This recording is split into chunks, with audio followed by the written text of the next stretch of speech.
ninbaa maalin dhawata qisa cajiib ay sheegeen 2017 wadanadan la isku yiraahdo G20 labaatanka wadan ee adduunka ugu warshada badan maal qabeenadoodii baa shir wadanka Geneva leeyahay isku yimaadeen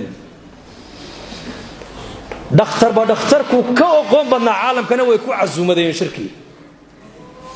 waxay yiraahdeen raggani waa ragga adduunka ugu dhaqaalaha badnaa nin walba kaligiiba diyaarada leeyahay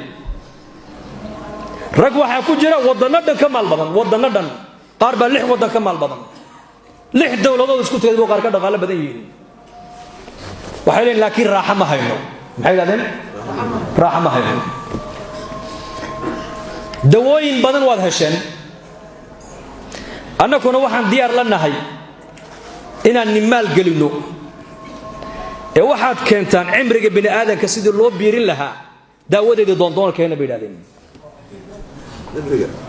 cimriga waxa raaxadii naga qaaday waa dhimanaysa taasaan hor taagan gabowgii waa la tacallaa bay yiraahdeen oo dawooyin iyo isboor iyo waxbaan sameeynaa bay yiraahdeen haye iyo cunto fiican iyo laakiin tan hor taagan in habeenkii ka seexan laanahay waa mawdkii xal u keena ma keeni karaan hor ma keeni karaan ma keeni karaan ma keeni karaan sirta nolosha adduunka ninka helay maanta waa ninka Ilaahay macrifadiisa helay